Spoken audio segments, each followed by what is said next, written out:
Buenas noches a todos, bienvenidos. En nombre de la Comisión Municipal de la Memoria por la Defensa Permanente de los Derechos Humanos y en esta oportunidad también de la Delegación de las Varillas del Colegio de Abogados de San Francisco, les damos a todos la bienvenida, les agradecemos que estén aquí y estamos seguros de que vamos a compartir con ustedes una noche muy especial. No solo por la calidad profesional del invitado que hoy nos honra, sino también por la calidez que van a encontrar en esta persona. En las pocas horas que llevamos compartidas con él, hemos descubierto, hemos encontrado una persona muy cordial, muy amable, muy bien predispuesto, tanto él como su compañera Ivonne, que nos visita también. Así que, bueno, ya le vamos a dar los agradecimientos que corresponden y vamos a hacer la presentación en el momento oportuno. Queremos también comentarles que esta reunión pudo hacerse gracias, como ya dije, a la coorganización que aportaron los abogados, si me permiten el término un poco raro, y también gracias al auspicio de la Cooperativa de Energía Eléctrica y otros servicios públicos, de Las Varillas y de la Mutual Almafuerte. Bien. En esta oportunidad queremos agradecer la presencia del señor Intendente, profesor Daniel Chocarello, de la presidenta del Honorable Consejo Deliberante, licenciada Cecilia Baldrich, y de las concejalas Claudia Tartaglini y Verónica Berúa. Agradecemos que estén presentes. Agradecemos también a todos los funcionarios y directivos de las distintas instituciones que nos estén acompañando. En un primer lugar vamos a invitarlo al señor Intendente para que haga sus palabras de bienvenida a nuestro invitado. Ya van a hacer alusión seguramente a todo lo que tiene que ver con Federico. Sabemos las causas que ha llevado adelante y que sigue en esta causa, ¿no? de seguir en todo lo que tiene que ver con la defensa de los derechos humanos y también con los grandes temas que tuvo el país en los últimos tiempos, ¿no? Por mencionar alguno, el caso de ONCE, cuando uno se pone a ver las distintas causas, realmente, bueno, habla de quién tenemos aquí y que esté aquí en el interior del interior y que podamos tener la suerte de compartir una charla y que también seguramente puedan hacerle preguntas, porque lo veía recién muy bien predispuesto ahí en el ingreso aquí a la Sala de la Cultura. Bueno, habla muy bien del invitado que tienen. Yo, antes de hacer entrega del presente, en nombre de la comunidad de Las Varillas, quiero agradecer a todos los que hacen posible esto, ¿no? El otro día teníamos un homenaje a Agustín Tosco aquí en la cooperativa y venía gente de San Francisco y decían que en San Francisco la Comisión de la Memoria no es municipal, o sea que actúan como Comisión de la Memoria. El hecho de que aquí en Las Varillas sea municipal habla del compromiso de toda la ciudad de Las Varillas. Esto no fue aprobado por mi gestión, viene de una gestión anterior y aquí en Las Varillas, Federico, tanto esto como un montón de acciones son políticas de Estado y se siguen respetando, pasen los gobiernos y siga quien esté. Por eso felicito a todas las personas que trabajan en la Comisión de la Memoria, que son de distintas extracciones políticas, pero que están consustanciadas con una causa muy común y que los une perfectamente y que habla muy bien de ellos, pero también al grupo que hace posible no solamente la municipalidad, porque también es el esfuerzo conjunto de una comunidad la que aporta para que esta comisión siga vigente, pero a veces eso no alcanza. Hace falta, como bien lo decía recién aquí quien me antecedía en la palabra, que un grupo de de abogados, el Colegio de Abogados del departamento esté colaborando con esto y esté la mayoría presente aquí, que la Cooperativa de Energía Eléctrica, con la cual trabajamos en conjunto en muchas acciones, esté también colaborando con esto, que la Mutual de un club, como es Almafuerte, también esté colaborando para que se haga presente y se pueda llevar adelante esto en Las Varillas. Así que bueno, a su compañera que está aquí presente, bueno, y a toda la gente de Las Varillas que hoy se ha aproximado y que seguramente va a llegar en minutos más cuando dejen sus actividades. Aquí no es horario corrido como en la capital y posiblemente muchos vayan llegando en el transcurso de la charla. Así que simplemente de parte de la municipalidad, del Ejecutivo Municipal, gracias por estar, gracias por honrarnos con tu presencia y permítanme, en nombre de la comunidad, hacer entrega de un humilde presente, bueno, a quien hoy está aquí en esta sala.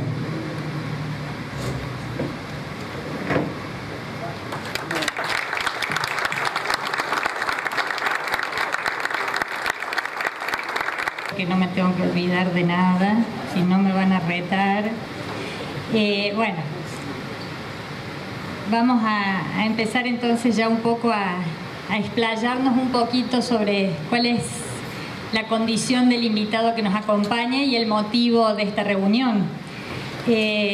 Nosotros como Comisión Municipal de la Memoria nos reunimos semanalmente y trabajamos en la proyectamos estos encuentros, además de otras actividades como son talleres y demás que desarrollamos con los colegios, siempre pensando en generar un espacio de debate, de reflexión sobre los temas que nos preocupan, que atañen a los derechos humanos.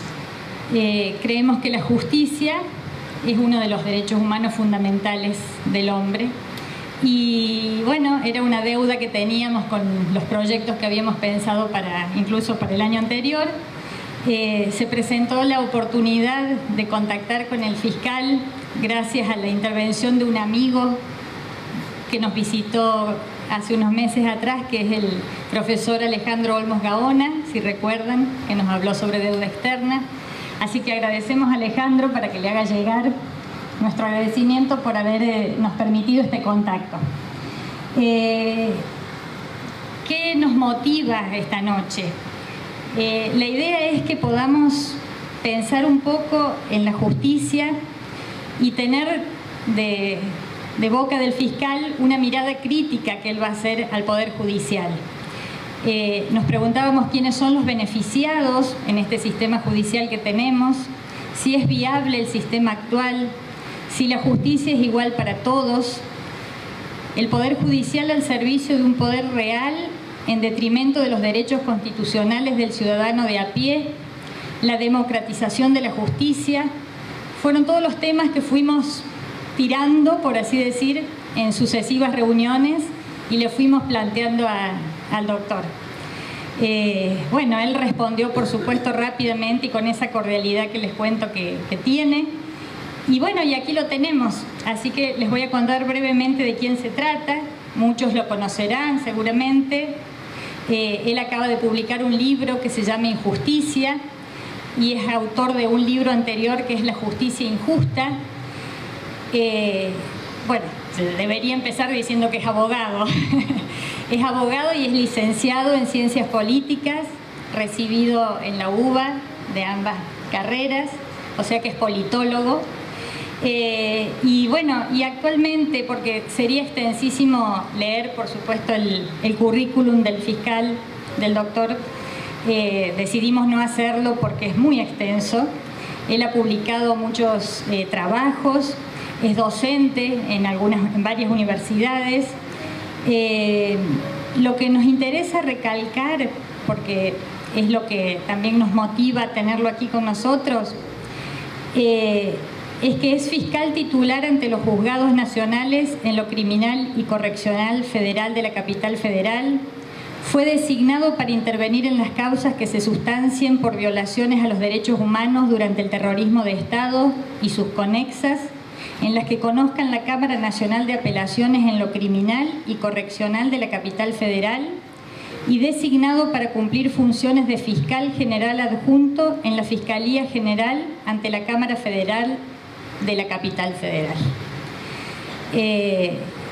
El doctor Delgado trabaja en esas 4 paredes que de las que sentimos hablar tanto, que es el famoso Comodoro Pi, así que tendrá muchas cosas para contarnos de ese ámbito. Y bueno, le vamos a dar la palabra a él, porque ya lo mío es demasiado. Y de nuevo agradecer, por supuesto. ¿Se escucha bien? Díganme, ¿eh? Y si no se entiende también, porque a veces me voy de mambo y hablo muy rápido. Gracias, estoy honrado por la invitación. Gracias a la comisión, al Colegio de Abogados, al municipio, a las instituciones que nos apoyaron, a los que hicieron un espacio en sus vidas para venir acá a charlar un poco entre todos. Gracias, de verdad, estoy honrado por tanto cariño, de verdad, es muy importante, sobre todo para los que trabajamos de fiscal, que es un trabajo ingrato, ¿no? Nunca está nadie contento. Si acusamos, se enoja el acusado, y si no acusamos, se enojan las víctimas. Así que gracias por tanto afecto. Yo voy a tratar de hacer una exposición general, y la idea, me parece que lo más lindo es que después podamos discutir, que ustedes me hagan preguntas, yo trate de responderlas. La justicia me parece que es un tema que está presente en la vida de todos siempre, pero que los argentinos hace relativamente poco tiempo empezamos a darnos cuenta cuán importante es en nuestras vidas. Yo soy un fanático de la República. Me parece que la República como experimento, como modelo de organización social, es el único lugar donde podemos hacer efectiva la libertad y donde podemos ejercer nuestros derechos. Y la Argentina tiene una forma republicana de gobierno que está en la Constitución. Todos somos ciudadanos de esta nación y en mayor o menor medida sufrimos la distancia que hay entre lo que la Constitución dice y lo que es nuestra vida. Dentro de toda esa organización yo soy una pequeña hormiga de ese gran hormiguero que es la justicia, y me tocó, yo empecé a trabajar en tribunales cuando era muy joven, porque alguna vez fui un niño, y empecé a trabajar como meritorio en los tribunales en el viejo edificio de la calle Talcahuano, donde está la Corte Suprema, y después esos azares de los ríos de la vida me llevaron a Comodoro Pi, que ahora es no se sabe bien qué es, pero está presente todo el tiempo en las noticias. Bendita TV, TN, C5N, Crónica, todos tienen algo que decir de Comodoro Pi. Lo cual no es necesariamente bueno, pero por lo menos es bueno que empecemos a hablar de esas cosas. La justicia, ¿por qué a mí me parece que es muy importante? Porque en una república el rasgo que a mí me interesa siempre destacar es que se supone que al menos formalmente hay una igualdad ante la ley, y que significa que estamos organizados para vivir en común en base a derechos, y que entonces cualquier problema que tengamos con una persona que es más rica, que es más fuerte, que es más prestigiosa, bueno, no tenemos que apichonarnos. ¿Por qué? Porque se supone que estamos protegidos desde que nacemos. Desde que nacemos, esto es muy importante, nacemos con algo mágico que son los derechos. Nacemos con un montón de cartas de triunfo, y se supone que cuando alguna persona nos afecta eso de manera ilegal, tenemos la chance de ir a un cuerpo del Estado, que es la justicia, donde podemos reclamar y donde deberían proteger nuestros derechos. Yo voy a hablar básicamente de la justicia federal, de la justicia federal penal, con lo cual, si bien puede haber alguna similitud con las organizaciones de nuestro país, que es un país federal y que tiene, ustedes saben bien, instancias comunales, instancias provinciales, lo que yo diga obviamente va a tener efecto en lo que yo conozco, que es ese pequeño espacio de Comodoro Pi, digamos. Así que mis experiencias en principio no no deberían tener que pensarse como cosas generalizadas, sino que voy a hablar específicamente de lo que conozco.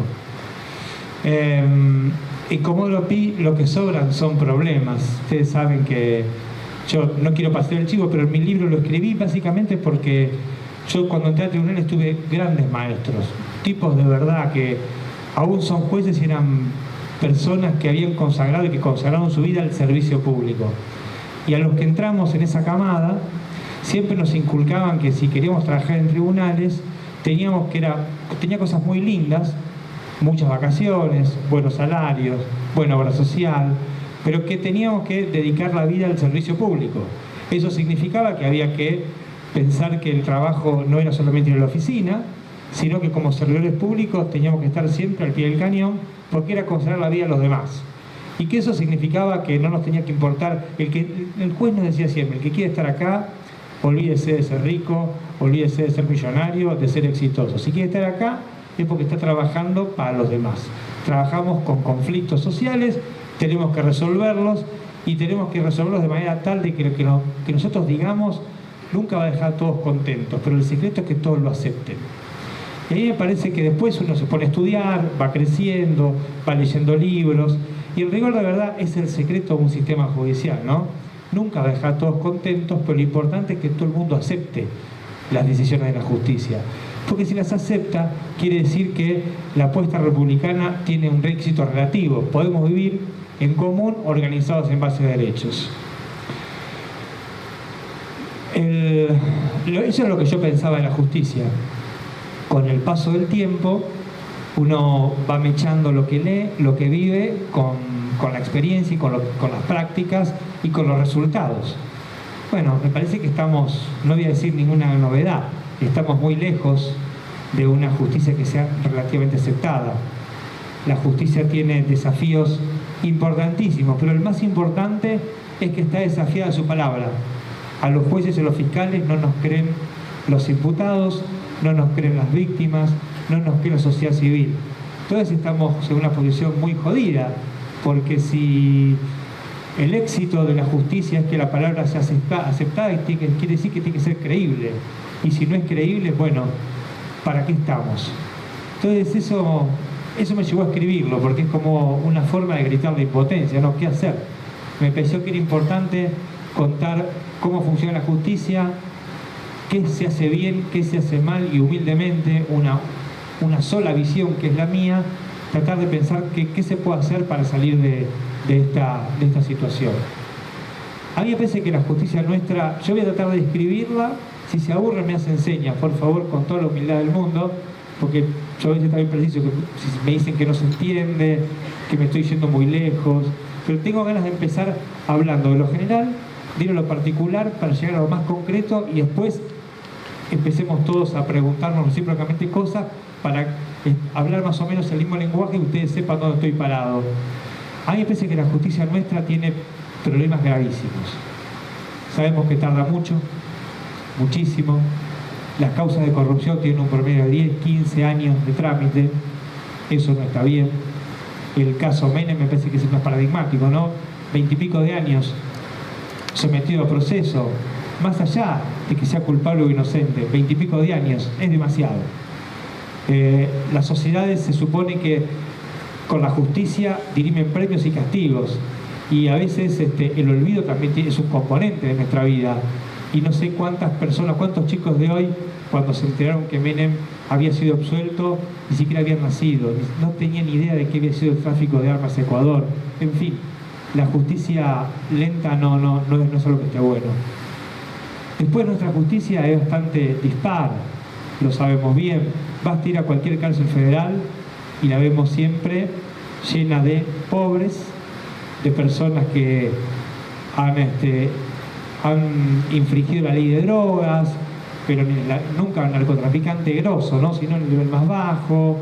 Vemos ladrones de gallinas. No estoy defendiendo nada, estoy describiendo que la selección que hace la justicia penal federal es bastante selectiva, en el sentido que es injusta. Hay lugares que Guillermo O'Donnell llamaba zonas marrones, ¿no? Zonas a las que la justicia no llega. A la justicia le cuesta mucho llegar al delito de guante blanco, y le cuesta muy poco llegar al chiquitaje. Por eso a veces decimos que es débil con los fuertes y es fuerte con los débiles. Y eso tampoco está bueno, porque la justicia tiene que ser relativamente igual.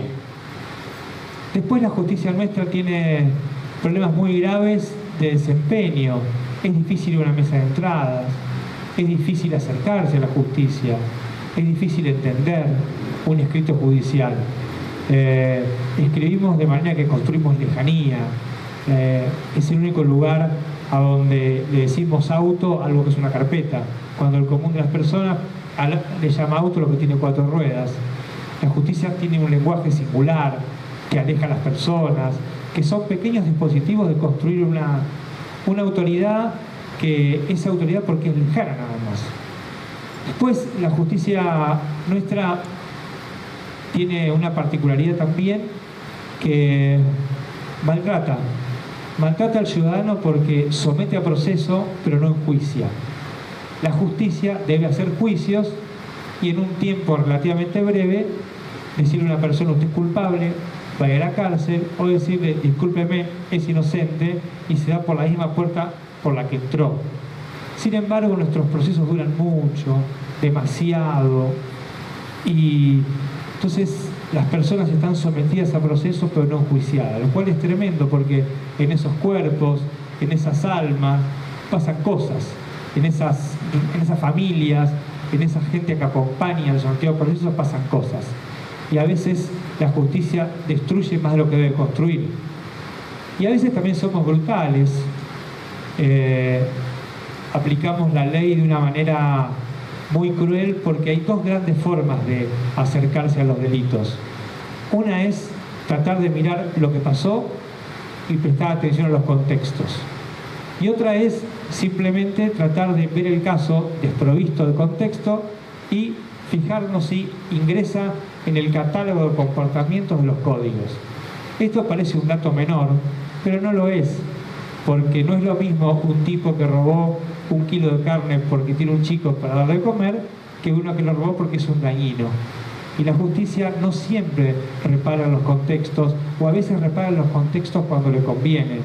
Entonces todos estos dispositivos son los que me parece que en el fondo han logrado que al menos en la justicia federal la regla sea la construcción de impunidad.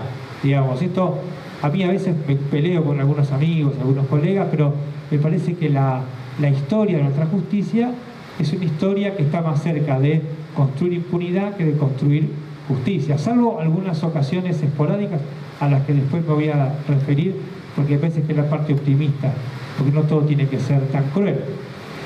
¿Qué más? Me parece que, por sobre todas las cosas, también hay, ahora en este momento estamos viendo, está muy en tela de juicio la justicia porque está investigando con mucha fuerza al gobierno anterior. Y esto es un rasgo que también define el sistema judicial argentino desde que la Argentina es Argentina. Digamos, la justicia fue pensada en base al modelo norteamericano, la justicia federal. Nos copiamos a Estados Unidos. ¿Cuál es la idea? Bueno, la idea es construir un grupo de gente que pueda controlar a un poder ejecutivo que tiene una vocación imperial porque es muy fuerte, y a una Cámara de Diputados y de Senadores que, como una está nutrida por los representantes de las provincias y otra representa los intereses de las personas, de los ciudadanos, a veces pueden legislar de manera tal que pueden, perdón la redundancia, violar los derechos de las minorías. Entonces se piensa que hay un poder judicial que de algún modo va a frenar las locuras de uno u otro. En nuestro país ha pasado algo que es feo, pero desde que nacimos como Estado Nacional, la justicia se desplazó. Nunca ocupó ese rol de árbitro, sino que, por algún problema que ahora voy a referir, empezó a jugar el juego de la política partidaria. Y al jugar el juego de la política partidaria, la justicia tiende a ser tolerante con el poder de turno, y después, cuando esas personas dejan el poder, tiende a ser muy cruel. Esto pasó con Menem, esto pasó con De la Rúa, esto pasó con Dualde, esto pasó con el kirchnerismo, esto pasó con Perón. Entonces me gustaría empezar por el principio para hacer mi descripción y contar cómo se ingresa a la justicia. A la justicia se ingresa por concurso y es tremendo el tema de los concursos, porque el concurso apunta al mérito, el concurso apunta a que el que más estudió, al que más se preparó, llega a un lugar, se anota, muestra su currículum, rinde un examen y automáticamente, si ganó y un puntaje, es matemática pura, el que más puntos saca, gana. Pero nosotros tenemos un sistema que, si bien gran parte recepta esta idea, al final de cuentas, ese sistema de designación tiene una discrecionalidad muy fuerte para el jurado, que va a hacer la selección, que le permite apartarse de esa regla aritmética de que el que más puntos sacó, ganó, y entonces puede poner a un amigo, a un recomendado, con lo cual se genera un incentivo muy feo, porque los mejores o se cansan, abandonan o terminan haciendo concesiones que después va a marcar su vida como magistrados y como fiscales y como jueces. Eso para los cargos altos. Para los cargos bajos pasa algo similar. Tenemos una regla que es el ingreso democrático. Se supone que cualquier chico de 18 años para arriba, o cualquier persona que tiene interés en trabajar en la justicia, va a rendir un examen muy sencillo, va a querer una nómina, y que haya una vacante, todos se van a nutrir de ahí. Pero a nivel federal existe esa regla, pero también existe otra, que dice que un sector de la justicia tiene que respetar ese mecanismo de funcionamiento y otro sector puede nombrar al que quiera. Por lo cual pasan cosas como, qué sé yo, la oficina de escuchas telefónicas de la Corte Suprema, que es famosa en tribunales porque todos los hijos de los jueces, de los fiscales, novias, amantes, primos, tíos, están todos ahí. Creo que tienen 600 personas para una oficina que creo que tiene para escuchar 100 teléfonos a la vez, que además los escuchan máquinas, digamos, es un despropósito. Pero quiero decir, eso me parece que parecen datos menores, pero son los incentivos. Son los incentivos que hacen que no siempre los mejores estén ocupando los lugares que deben ocupar. Entonces, ¿después qué pasa? Después esas personas llegan al espacio judicial y tienen que aplicar el Código de Procedimientos para investigar los delitos. Y el Código de Procedimientos tiene reglas, tiene tablas, tiene especificación y tiene plazos. Los plazos que hemos sabido eludir porque los judiciales, los ciudadanos en general y los judiciales en particular, con la ley podemos hacer dos o tres cosas. Una es cumplirla, otra es no cumplirla y otra muy importante es torcerla. Lo que hacemos en la justicia es torcerla. Entonces, por ejemplo, un juez a nivel federal, una vez que le toma declaración a un imputado, tiene 4 meses para terminar el trabajo. Y los juicios duran 12 años. Algo ahí no está funcionando. No está funcionando, ¿y qué pasa? No pasa nada. No pasa nada porque no tenemos sistemas de premios y castigos. En tribunales es lo mismo, a nivel federal al menos, es lo mismo trabajar mucho que nada.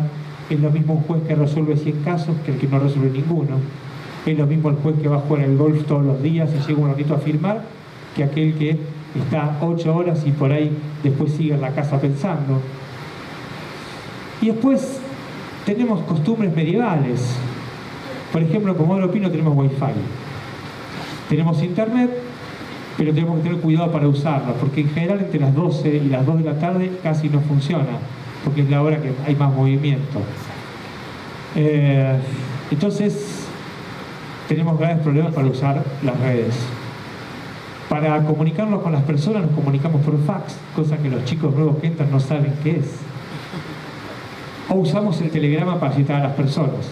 En vez de llamar por teléfono, mandar un mensaje de texto, mandar un WhatsApp, lo que hacemos es mandar un telegrama, que hay que escribirlo, un tipo lo tipea, como en otro siglo.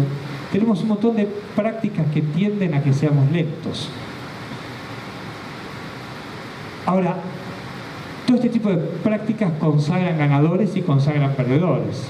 Porque todo este edificio que yo describo así como picoteando, tiene un resultado, que es una institucionalidad muy frágil, imagínense un edificio con un montón de agujeros. Por esos agujeros se cuelan los intereses particulares. Entonces, en la justicia pasan cosas extrañas. Pasa que el interés del trabajo judicial no siempre o no solo es el de la ley, sino que a veces hay corrupción, a veces hay amiguismo, a veces hay partidismo, a veces hay vedetismo. Y esto es fundamental, me parece a mí, charlarlo y comprenderlo, porque nos permite, a veces hay muchas iniciativas de reforma judicial y por ahí, si no comprendemos bien esto, cómo funciona, no podemos diagnosticar cuál es el problema. Y nos parece que el problema de la justicia es cambiar 12 jueces, 12 fiscales, 15 empleados, y si fuese eso es una pavada. Pero me parece que si traemos cardenales, rabinos, pastores, y los ponemos en Comodoro Pi, va a pasar exactamente lo mismo. Porque hay un montón de prácticas sedimentadas que están ancladas en estos pequeños dispositivos que yo les cuento, que hacen que el sistema funcione de manera autónoma, más allá de las personas.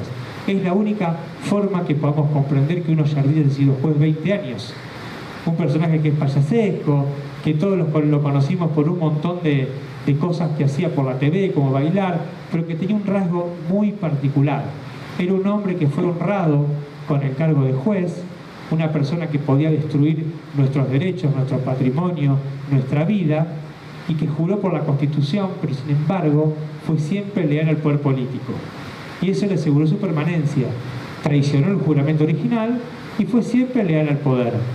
Entonces, ese modelo de juez que se aleja de la Constitución y se acerca a intereses que no son los comunes, los que están plasmados en la ley fundamental, son los que nos han llevado a esta locura que es Comodoro Pi. ¿Qué es Comodoro Pi? Comodoro Pi es un sistema autónomo, es un sistema que tiene intereses propios, es un sistema bastante autosuficiente y que se autorreproduce, donde hay un componente muy importante que tiene que ver con los ingresos, con la circulación de personas, con las designaciones. Entonces, cuando hablamos de cambiar la justicia federal, estamos pensando en cambiar los jueces, y lo que hay que atacar es el sistema. ¿Y qué es el sistema? El sistema es esto que yo les describo, pero tiene otras partes, que son las partes que por ahí no vemos, pero que padecemos, y que todo el mundo que no está metido en tribunales lo sospecha y lo intuye con mucha más claridad que un montón de personas que se dedican a estudiar esto. Y son los sectores que no están formalmente reconocidos por la ley, pero que, digamos así, intervienen en el sistema judicial. Y estoy pensando en los famosos operadores, en los empresarios, en las empresas de medios de comunicación, que son todos intereses que se cuelan por esos agujeros que yo mencionaba y que hacen que el funcionamiento del sistema judicial no esté tan interesado en ser aceptado por la sociedad, por la población, en que su palabra sea creíble, sino que ha desarrollado por este desplazamiento de la justicia que deja de apuntar a ser el árbitro entre el Ejecutivo y el Legislativo y en solucionar nuestras vidas cuando tenemos un problema, sino que empezó a tener ese interés propio que no le importa tanto quedar bien con la gente o quedar bien es hacer su trabajo, ¿no? Hacer su trabajo con los ciudadanos, sino que lo que le importa es reproducir ese sistema autónomo que está integrado por sectores reconocidos por la ley, como los jueces, los fiscales, los abogados, los funcionarios, pero también por sectores que no están reconocidos por la ley, pero que participan, servicios de inteligencia, empresarios, operadores, empresas de medios de comunicación, etcétera, etcétera, etcétera. Esto a mí me parece que es una cuestión central y que es decisiva, porque es lo que nos permite comprender por qué la justicia no demuestra interés en autorreformarse. Porque ningún cuerpo del Estado, ningún cuerpo de la democracia que tiene un nivel de prestigio tan bajo, con muchos jueces que no pueden caminar por la calle, con muchos fiscales que no pueden ir a una cancha de fútbol o un recital, porque literalmente en las grandes ciudades la gente nos putea. ¿Por qué no quieren cambiar? Porque a cualquiera de nosotros en nuestra vida personal, cuando nos va mal con algo, una vez, 2 veces, 3 veces, 4 veces, bueno, porfiamos, nos ponemos tercos, hasta que un amigo nos dice, che, fíjate, ¿por qué no vienes un poquito para adentro? No haces la introspección, y no pensás si vos haces algo mal. La justicia no piensa en eso, y no piensa en eso porque me parece que se ha desarrollado un sistema cuyo interés no es solamente el de la Constitución o el de la ley, sino que es intervenir en este juego, en este desplazamiento a través del cual la justicia ha desarrollado intereses propios, tiene intereses que tienen que ver con la política partidaria y se ha alejado de la Constitución. Y eso me parece que es una cuestión decisiva para comprender el porqué de la impunidad, por qué la justicia tiene, si ustedes quieren, un componente de clase, por qué la justicia hay lugares que no llega, por qué hay cosas que no se investigan, por qué es tan complicado investigar cosas como el lavado de dinero, por qué es tan complicado a veces solucionar el tema de la seguridad, por qué no damos una respuesta concreta al síndrome de la puerta giratoria, ¿no? A que yo lo siento, lo veo en carne propia. Muchas veces los vecinos vienen, denuncian que en tal lugar se vende droga, entonces la venta de drogas en la esquina de la casa trae aparejados robos porque los chicos que compran droga no tienen plata, entonces roban para comprarla, y se genera todo un ecosistema que hace invivible a esas personas en ese vecindario desarrollar su estrategia de desarrollo individual de manera normal. Entonces va la justicia, los mete presos y después los larga. Y nunca tenemos una respuesta para eso. Y yo antes pensaba que era una cuestión ideológica, que era una cuestión de algunos jueces que no comprenden. Después me parece que mi intuición me lleva a pensar que en rigor de verdad la justicia ha desarrollado alguna serie de intereses a través de los cuales ha olvidado su verdadero trabajo. Su verdadero trabajo es ser un cuerpo burocrático que está pensado para solucionar la vida de los ciudadanos, para intervenir cuando el derecho de algún ciudadano es violentado y para hacernos más gordos en términos de ciudadanía, para que nadie nos discrimine, para que si alguien nos cumple un contrato, obligarlo a que lo cumpla, para que si un tipo vende drogas y nos envenena a nuestros hijos, podamos intervenir, para que la trata de personas no tenga la brutalidad que tiene, al menos en las grandes urbes, donde la explotación sexual y laboral es una regla. Entonces me parece que en el último tiempo, las reacciones que ha tenido la justicia han enflaquecido nuestra vida pública. Una de las reacciones, ustedes igual que yo, estamos un poco a veces narcotizados por los medios de comunicación y estamos todo el tiempo bombardeados. Pero a mí no se me ocurre mejor ejemplo que el de la prisión preventiva, ¿no? La prisión preventiva, digamos, hay muchas visiones, los kirchneristas dicen nos hacen a nosotros porque nos están persiguiendo, los pobres dicen nos hacen a nosotros porque sobramos en la sociedad, entonces nos encierran, otros dicen, claro, a los banqueros nos aplica la prisión preventiva. Me parece que quizá hay un poco de todo eso, pero hay algo que es más brutal aún. Al menos a nivel federal, el reclamo que se siente en la calle y que a veces se siente físicamente en los tribunales, que están cercados por rejas, donde las personas para entrar pasan por detectores de metales y parece que entra a una cárcel y no una institución que cuando nos recibe con un detector de metales y con un policía en vez de abrazarnos. Se supone que vamos ahí con un problema y nos reciben detectando, casi investigándonos a nosotros. Me parece que las reacciones que está teniendo la justicia para enfrentar ese reclamo social de regeneración institucional están siendo brutales. Entonces la prisión preventiva funciona como una especie de, bueno, es una respuesta rápida. La gente quiere que hagamos algo, bueno, metemos presos. No importa qué, y hemos transformado una medida excepcional, la hemos transformado en ¿qué? En una pena anticipada. Y eso a veces nos puede caer hasta simpático en términos de sentido común, podemos decir este tipo es un ladrón, se lo merece, pero el problema es que en este barco estamos todos y los derechos son de todos nosotros. Y lo único que tenemos, la verdad que en el fondo la única certeza que tenemos es el reconocimiento del Estado de que tenemos derechos, porque nuestro patrimonio se puede terminar, nuestra salud lamentablemente es frágil, lo que palcamos muy fuerte, y el último lugar que nos queda para ir a buscar protección es el Estado. Y dentro del Estado el sistema judicial es el que nos debería abrazar y no pegarnos una piña. Pero ¿qué pasó? Pasó que al interior de la justicia también hemos desarrollado, yo creo que en la sociedad en general, porque los jueces y los fiscales salimos de la sociedad, digamos, hay hábitos que llevamos a los tribunales que los adquirimos aquí, en el espacio, en la sociedad civil. Me parece que uno de los problemas básicos que tenemos es que nosotros trabajamos con la ley. Y la ley, ustedes saben mejor que yo, nació para fundar sociedades. La ley es el mecanismo que tenemos para fundar cuerpos políticos, para dotarnos de derechos, para establecer límites, para poner lo prohibido o lo permitido de manera clara.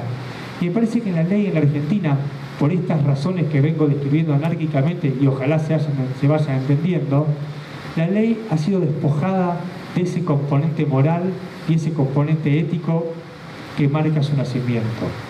Entonces la ley, despojada de ese componente político, el componente político es de la polis, está pensada para fundar sociedades, para que podamos desarrollar nuestro proyecto de vida, para que podamos pensar el futuro nuestro y de nuestros hijos, para que tengamos cierta certeza.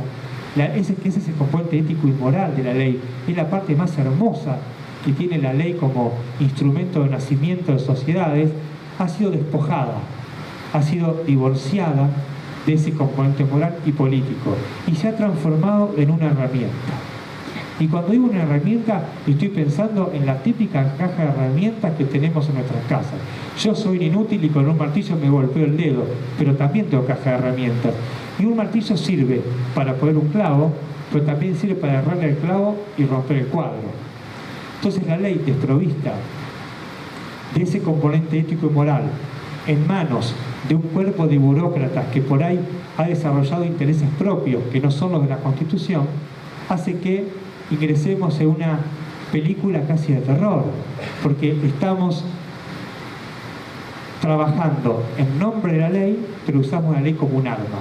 Y la ley como un arma ya no es un mecanismo para fundar cuerpos políticos o proteger personas, sino que la ley se transforma en algo para destruir algún adversario, para inventar algún héroe o para hacer zafar algún amigo. Y en todo eso lo que se está jugando es nuestra vida pública. Nuestra vida pública incide mucho en nuestra vida privada. A mí me parece que incide demasiado, aunque a veces no lo tengamos en claro. Y es importante, me parece muy importante, recuperar el rol político de la ley, y eso lo podemos hacer solamente los ciudadanos. Yo quiero señalar algunos casos de experimentos judiciales exitosos, donde la regla no ha sido todo este panorama casi dicepoliano que yo estoy describiendo. Y siempre pienso en 2 o 3 ejes de distintos momentos históricos donde hubo una intervención judicial que al menos solucionó el conflicto y de algún modo tuvo algún componente a futuro que modificó nuestra vida. Y yo creo que Argentina fue un ejemplo en los años 80, cuando Alfonsín tuvo el coraje de someter a los jueces de la Constitución, a los exmilitares, a los personajes de la dictadura, los juzgó de acuerdo a la Constitución. Ahí se generó un microclima muy especial entre la sociedad política y la sociedad civil. Se creó un ecosistema que pedía justicia y hubo una suerte de acompañamiento y de ensamble entre la sociedad y la institución que terminó en un producto judicial que es reconocido en el mundo. Después, me parece que el caso de Once, que hablabas vos hace un rato, fue muy parecido, porque lo de Once era algo tremendo, ¿no? Era el tren de los... Ustedes no tienen por qué saberlo, pero también en el tren hay una perspectiva de clase. En Buenos Aires hay trenes que vienen de la zona sur, de la zona norte y de la zona oeste. Los trenes de la zona oeste y los trenes de la zona sur es donde vienen los laburantes de verdad. Y el Sarmiento venía de la zona oeste, y era un tren de laburantes. Y el temor de los familiares era que la justicia, por su componente, por ahí si quieren de clase, por su simpatía social, o porque venía funcionando muy mal, no le preste atención a la cantidad de muertos que había y de heridos. Entonces se generó un ecosistema muy interesante entre la sociedad civil, los familiares, los medios de comunicación y la justicia. Y el experimento funcionó. El caso de Mariano Ferreira, que fue, no sé si todos recuerdan, fue un militante del Partido Obrero que lo mataron en una protesta, pasó algo similar. Y también quizá con Cromañón, que fue una tragedia que enlutó el Año Nuevo de todos los argentinos hace muchos años. Me parece que hay que empezar a pensar en esos ejemplos, ¿no? En los ciudadanos trabajando de ciudadanos, porque ser ciudadano también es un trabajo. Nacemos con derechos, nacemos con cartas de triunfo, pero la apuesta de la Constitución siempre es que nosotros trabajemos de ciudadanos. Y trabajar de ciudadanos es, cada cual desde su lugar, hacerse cargo de los asuntos públicos, intervenir en los asuntos públicos con lo que podamos, con lo que nos corresponda, pero tratar de no recluirnos en lo privado, tratar de salir de la queja testimonial y pasar un poco a la acción. Entonces me parece que esos experimentos son muy interesantes para pensar cómo se puede tener un sistema de justicia que merezca ser vivido. Y después tenemos que hacer cosas nosotros, los judiciales. Hay una cosa que tenemos que hacer nosotros y no tenemos que esperar que venga ningún Mesías, ningún Salvador, ni ningún presidente a hacerlo. Por ejemplo, tener mecanismos de rendición de cuentas, empezar a estudiar. Yo me recibí de abogado en 1993, muy joven. Si hubiese sido por lo que me exige mi trabajo, nunca más tenía que haber tocado un libro. Y el mundo cambió demasiado, los delitos cambiaron. Digamos, todos tenemos problemas de preparación técnica muy importantes. Yo les puedo asegurar que hay jueces que se topan con crímenes complejos, con lavados de dinero que van por 2, 3, 4 países y cuya cadena final es la Argentina. Y preguntan, che, ¿qué es un offshore? ¿Qué es un fideicomiso? Yo de eso no entiendo nada. ¿Qué es esto? Que tenemos problemas, además de los que yo describo, que son más macro, tenemos problemas micro muy importantes de conocimiento, porque además no nos obligan a estudiar, lo cual es una locura. Porque en cualquier actividad, desde el trabajo más sencillo que uno puede imaginarse, la persona que tiene que limpiar la entrada de un edificio sabe que además de agua puede usar otro tipo de productos, que los desinfectantes cambiaron, no hace falta tirar siempre lavandina, hay cosas que tienen un olor más rico y no es tan penetrante. Digamos, en todos los órdenes de la vida el mundo va evolucionando. Nosotros los judiciales seguimos con técnicas medievales y esa técnica medieval ha hecho que tengamos una relación muy especial con el expediente. Nos importa la carpetita, al menos a nivel federal, que tenemos un procedimiento escrito, vivimos pensando en la prolijidad del expediente. Nos importa que el expediente esté muy prolijo y nos olvidamos del conflicto. Entonces, sin estudiar, con tecnologías muy viejas, con telegramas, con fax, con declaraciones que las tomamos por escrito, que nos cuesta empezar a usar medios electrónicos para registrarlo. Nos importa que la carpeta esté prolija. Y eso no es porque sean malos, por corruptos, esos son hábitos, son costumbres, que es lo más difícil de cambiar. Pero el resultado del expediente, que parece que les estoy contando una frivolidad, a mí me parece que es decisivo.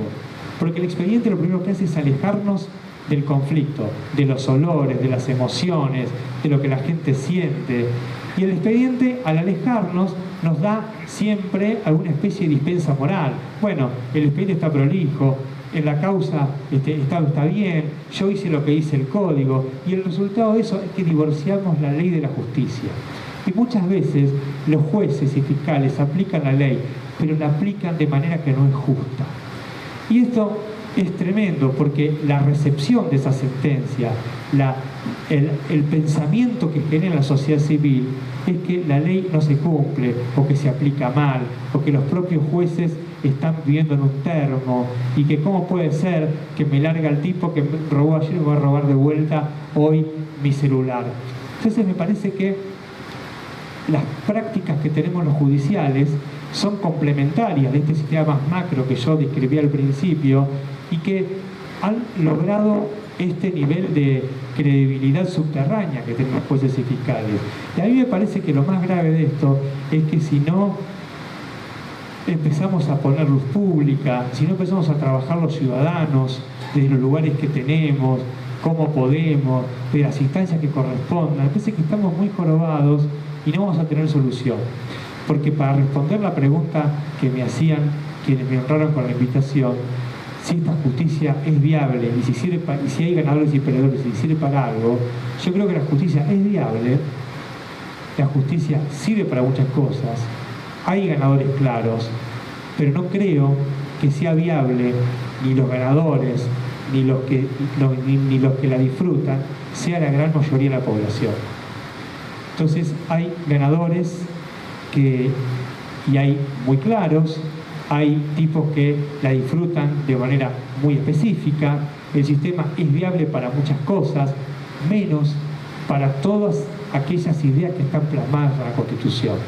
Entonces me parece que la construcción de la justicia ya tiene que ver con esto de empezar a pensarla como un mapa de relaciones, como un mapa de intereses que funciona autónomamente y funciona a pesar de la voluntad de muchas personas de bien que están adentro de los tribunales. Hay que empezar a atacar las causas que hacen posible que la rueda gire de esta manera, porque si seguimos cambiando elencos, sacando jueces, fiscales, que es muy probable que haya que hacerlo, y es muy probable que muchos de nosotros, por no decir todos, hayamos cumplido un ciclo y sea momento que tengamos más que volcar la experiencia a nuevas generaciones y contarles nuestras frustraciones que por ahí seguir en ese espacio. Pero me parece que el problema no es solo cambiar los elencos, sino que hay que empezar a trabajar en las causas, y para eso hay que comprender el sistema autónomo, integrado por personas reconocidas por la ley, como los jueces, los abogados, los fiscales, y por los actores informales. Los actores informales son muy importantes, tienen más peso del que ustedes imaginan, intervienen en las designaciones, intervienen en las remociones, intervienen en el trámite de los expedientes, intervienen en el manejo de los tiempos de la justicia. Entonces me parece que si nosotros comprendemos bien cuál es el sistema, sabemos bien, vamos a tener muy claro cómo se hace para atacarlo, que tampoco es tan difícil, porque se sedimentó a través de acuerdos, y los acuerdos, ustedes saben mejor que yo, se reemplazan con otros acuerdos. Me parece que la justicia ha sido expropiada a la sociedad civil. El sistema judicial fue expropiado a la polis, algo que los romanos y los griegos nunca hubiesen permitido, pero que nosotros hemos tolerado. Nos ha sido expropiado el sistema de administración de premios y castigos. Y me parece que la única chance que tenemos de recuperarlo es reapropiándonos. Pero para reapropiarlo hay que hablar, para reapropiarlo hay que hacer como estamos haciendo hoy, charlando, debatiendo, pensando y después actuando, porque pese a que todo parezca muy adverso, todo parezca muy lejano, en definitiva los humanos, los ciudadanos tenemos algo magnífico, ¿no? Que es la acción. Cada acción que empezamos no sabemos dónde va a terminar. El final siempre está abierto, la historia siempre está abierta y siempre es posible reescribirla. Y a mí me parece que estamos los argentinos en una situación de crisis judicial tan importante donde es casi imprescindible que logremos, que empecemos a reescribir el sistema judicial que queremos, porque ya, aunque hay un grupo muy pequeño que se beneficia, en breve tiempo hay indicadores con esto cierro y empezamos con las preguntas, pero hay indicadores que ustedes tienen que tener en cuenta que son muy obvios del nivel de crisis que tenemos. Cualquier empresa, los argentinos precisamos inversiones, alguien que venga a ayudarnos a desarrollar nuestro país, dinero. Cualquier proyecto de inversión razonablemente grande, cuando el problema que tienen es, y los abogados que están acá lo saben, bueno, si hay conflicto, ¿dónde se soluciona? Todos piden tribunales del exterior. Quieren que si hay una desaveniencia no se arregle en la Argentina. Los propios argentinos tratamos de evitar los juicios y los arreglos privados. Cuando se trata de la justicia penal, sabemos que por ahí no hay que contratar, al menos a nivel federal, al abogado más preparado o al abogado que más precaminos tiene o al que más estudia, sino que buscamos el que tiene llegada. Buscamos al que tiene toque, al que conoce a fulano, al que juega al golf, al que juega al fútbol, al que juega al básquet. Entonces me parece que la crisis nos va a obligar, es mi visión más optimista, ¿no? Nos va a obligar a ponernos de acuerdo, nos va a obligar a trabajar de ciudadanos, y nos va a obligar a empezar a construir todos juntos un sistema judicial que mejore nuestra vida pública, porque lo peor que nos puede pasar, me parece a mí, es acostumbrarnos a vivir mal. Y me parece que nos estamos acostumbrando a vivir mal y nos estamos acostumbrando a que como grupo sea la regla cuando claramente tiene que ser la excepción. Nada más, y estoy para que, si alguien quiere preguntar, empecemos a charlar un poco entre todos nosotros y no aburrirlos más.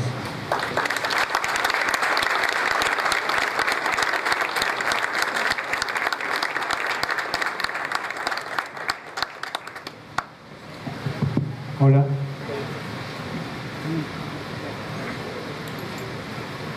Bueno. Hola. Hola. Yo. Hola, hola. Hola, hola.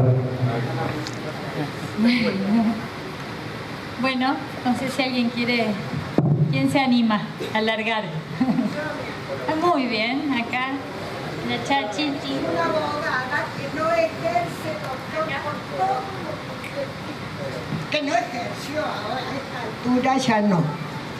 Pero no ejerció en su momento, seguí con mi docencia, porque ya veía, no es que soy vidente, pero los valores a los que usted aludió los he bebido en mi hogar, en una facultad donde no había adoctrinamientos, que es el lugar, es un nido de víboras. Luego, cuando en una facultad, porque va el adolescente con todos sus sueños y quizás sin conocer la historia y sin advertir.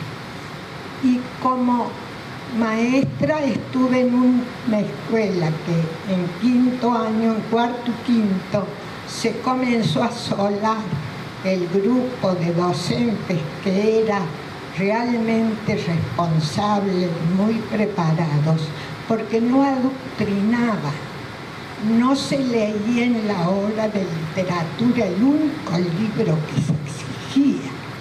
Y todo eso lo viví con mucho dolor. Cuando me recibí con mucho esfuerzo, ya con 5 hijos y con la ayuda de mi esposo, que me llevaba corriendo el ómnibus para terminar, porque en 1970 79 se había lanzado que las universidades nacionales debían acabar con todos esos estudiantes que hacía años que estaban inscritos. Y yo, por supuesto, era una de ellas, pero que ya me había instalado en las varillas con mi esposo, con el cuarto año aprobado, con la promesa de que cuando ya nuestros hijitos crecieran un poco retomaría. Pero con esa disposición y habiendo tenido más de 20 materias de 30 y pico aprobadas, dispusimos como una aventura y así durante 3 años viajé a Córdoba sin posibilidad de un año. Ya hacía 20 y pico que estaba en la docencia y pedía un año sin goce, pero no militaba en los partidos de la mayoría, entonces no me lo daban. Entonces viajaba un día y volvía al otro y cumplía mi labor, salvo en el colegio secundario, que sí, por supuesto, pude acceder a una licencia sin goce. Así terminé mi carrera. Amaba la justicia, doctor, como virtud, no como en lo que se ha convertido. Sí, yo estoy de acuerdo con eso y me parece que yo soy docente, mi mamá es docente, sí. Creo fervientemente lo que decís vos, que es 2 cosas yo rescato. Primero es la pluralidad. Las facultades, para mí, yo cuando doy clase me parece que, porque tuve que haber buenos profesores, lo que es importante es fomentar la curiosidad. Sí, que los alumnos sean curiosos, que cada cual haga su camino, que sepan leer. No es una Biblia, no es el Corán, sino que es un lugar, es una persona importante. Y después la responsabilidad, ¿no? Claro. Hacerse cargo de la responsabilidad, porque ser responsable, los griegos tienen una palabra que era maravillosa, que a mí me parece que los argentinos nos falta mucho, que es la parresía. La parresía significa hablar con franqueza, siempre, pero hay que estar dispuesto a hablar con franqueza. El que es franco sabe que lo que puede venir no siempre es lo grato. A mí me parece que ahora que hoy lo hablamos, no creo que aquí informalmente, que no puede ser que los argentinos no podamos en un bar compartir el partido de Boca y River, los de Boca y los de River, porque nos vamos a pelear. Me parece tremendo. Hola. Me parece que la verdad que en tribunales nos falta mucho, nos falta la parresía. La parresía, esto que es hablar con franqueza y sin temor a las consecuencias. Me paro si compartimos el micrófono. Sin temor a las consecuencias. Y estoy de acuerdo.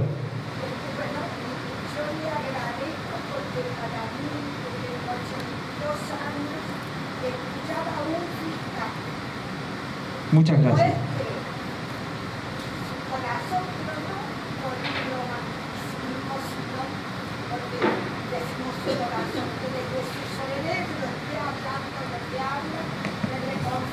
Muchas gracias. Vamos a pedir preguntas, ¿no? Doctor, en esta idea de democratizar la justicia, de dar mayor participación a la ciudadanía, ¿qué opinión le merece en el caso de los juicios por jurados populares?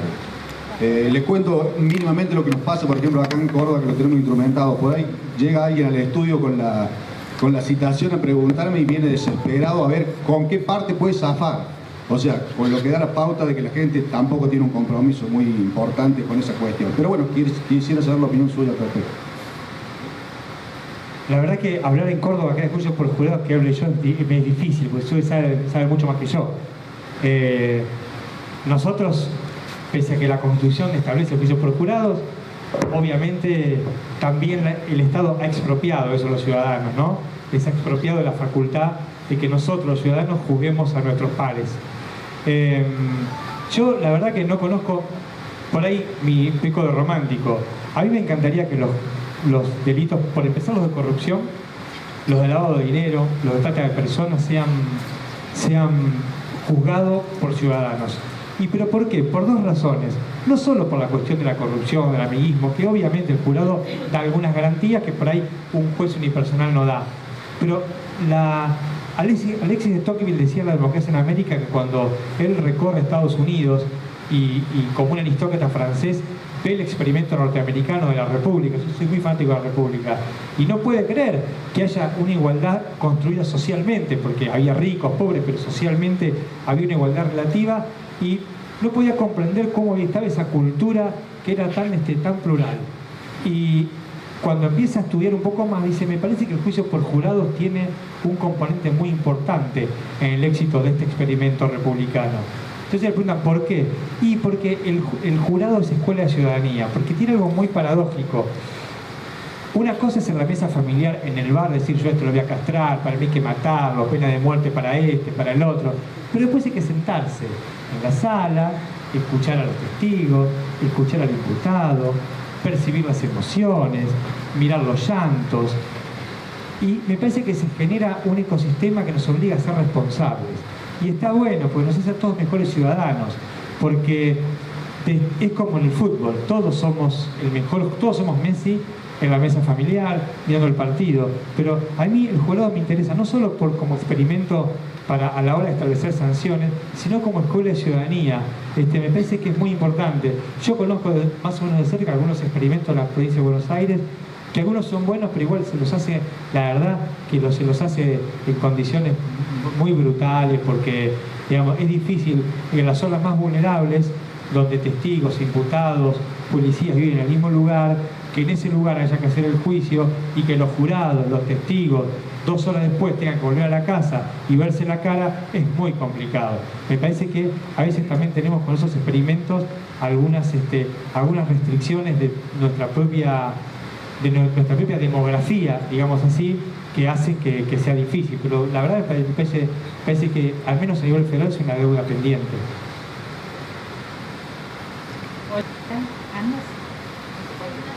¿Alguien más? Compartimos. A ver. Yo. No, la pregunta es, yo lo escucho hablar a usted de esto y está buenísimo que usted baje línea a nosotros que estamos acá abajo para poder empezar a discutir estos temas. La pregunta es, usted que está como más en el nido, digamos, ¿lo discuten entre ustedes? Porque la sensación que yo tengo es que yo tengo más que opinar a lo mejor, pero me parece que estoy lejos. por ahí cuando escucharlo a usted, que si me imagino que usted le a sus alumnos en la facultad, me parece que ese es un buen lugar para empezar a cambiar también. Ahora, entre ustedes, ¿qué grado de responsabilidad o qué grado de conciencia toman de lo que usted está hablando, o es un lobo solitario? No, se habla más de lo que parece. Yo en el libro por ahí lo cuento un poco esto. La verdad que en los tribunales federales, por ejemplo, si voy a hacer una división que está mal que la haga, pero vamos a poner los que quieren el bien, los que quieren el mal, claramente son mayoría los que quieren el bien. El problema es que hay que hacer que los que quieren el bien puedan llegar a las decisiones. Para eso hay que trabajar en los mecanismos de designación, y hay cosas que tiene que hacer la política. Algunas cosas tenemos que hacerlo los judiciales, pero muchas tiene que hacer la política, sobre todo en quitar discrecionalidad, en bancarse que ganen los mejores. Digamos, a mí me parece que, y se habla mucho de esto, pero no sé si estamos preparados los argentinos o el sistema judicial argentino para tolerar que ganen los mejores. Yo la otra vez hablaba con un amigo y le decía, qué sé yo, todos los jugadores les gustaría el fútbol que los dirija Bielsa o lo dirija Guardiola, pero debe haber que bancarse a Bielsa y Guardiola. Entonces yo no sé si nosotros, nuestro sistema institucional, más allá de las cosas que se dicen, de las cosas que se escriben, se bancaría o estaría en condiciones de bancarse un proceso por el cual los que quieren los mejores de verdad lleguen a esas posiciones de decisión. Pero se habla mucho y no todos. Yo no creo que, la otra vez lo discutía con un diputado esto, me decía, pero pasa que son todos ladrones. Yo creo que se mezclan las cosas. Hay cobardía, hay miedo, hay ladrones, hay un montón de cosas. Digamos, parece que está lleno de matices, pero se habla más de lo que parece. Y a muchos tipos que yo conozco, y muchos tipos que son buenas personas y son malos fiscales o malos jueces, muchos sienten vergüenza por lo que hacen. Pero ahí yo no soy psicólogo ni psiquiatra, hay otros mecanismos, hay otras elecciones que hacen las personas, pero me parece que gran parte de estas cosas, de sus intuiciones, se solucionarían abriendo las ventanas de la justicia. Las ventanas, quiero decir, con que ingrese luz pública. Hay que mostrar más, porque cuando uno muestra más, empieza a comprender, y cuando uno empieza a comprender siempre es más fácil. Con todo lo que nos contó sobre la justicia, en lo que es lento, desactualizado, quisiera que nos dijera qué grado de influencia tienen hoy los medios de comunicación, las redes sociales, sobre a lo mejor las acusaciones de un fiscal o las decisiones de un juez. Porque nosotros como también estamos atravesados por esos medios o redes, notamos que a veces las decisiones cambian brutalmente, ¿no? Desde la acusación hasta que se llega a un fallo, y estuvieron los medios seguramente influyendo en gran forma, en gran medida, ¿no es cierto? Sí, yo diría dos cosas, o tres. La primera es que los medios nos cambiaron la vida. La revolución comunicacional del siglo XXI cambió la vida de todos nosotros. También cambió la de las instituciones. Entonces lo primero que hay que reconocer, mal que nos pese o bien que nos pese, es que los medios masivos de comunicación son un actor informalmente institucionalizado en nuestra vida pública. Y cuando digo medio de comunicación hay que tener en claro que no es el medio de comunicación del siglo XVIII en el que está pensada la libertad de imprenta, que es una persona que escribe un fascículo, que circula en un bar. No, son empresas que de la noticia hacen una mercancía y que tienen intereses específicos y que tienen mucha fuerza. Entonces, en el sistema judicial es obvio que los medios son un actor que informalmente está presente y que tiene una incidencia muy alta. De hecho, en Comodoro Pi hay más periodistas acreditados que en el Congreso. Hay canales que dejan los móviles afuera, sábado, domingo, están fijos ahí. La sala de periodistas que estaba pensada para 3 periodistas que ya se jubilaron, no entran todos los que son ahora. Porque claramente uno ve los diarios y ve que la justicia es una fuente constante de noticias políticas. Porque esto también se mezcla con otra cuestión. La política se desplazó a la justicia. No voy a hablar de eso porque sería motivo de otra reunión. Pero digamos, lo que antes se discutía en los parlamentos, ahora se discute en la justicia. Y la justicia también se politizó. A la justicia también le gusta, como yo decía hoy, juega la política. Y a algunos les gusta por el amor, otros por cholulos, porque somos humanos. Y al tipo que le gusta, mirá vieja con lo que salió hoy, mirá mamá dónde estoy. Entonces, todo eso también influye. Y después vuelvo para responder a tu pregunta sobre la influencia concreta a la debilidad institucional. Las instituciones nuestras son muy débiles. Entre los intereses que se cuelan también lo de los medios de comunicación. Y además hay una tragedia de la que los judiciales no nos hacemos cargo. Hay una zona de confort en tribunales que dicen los jueces hablan por sus sentencias. Los jueces no se contaminan con los periodistas, no los conocen, no hablan, esperen mi fallo. Lo que pasa es que es muy fácil, uno abre cualquier portal y ve que el juez Pirulo dijo tal cosa, el juez tal dijo tal cosa.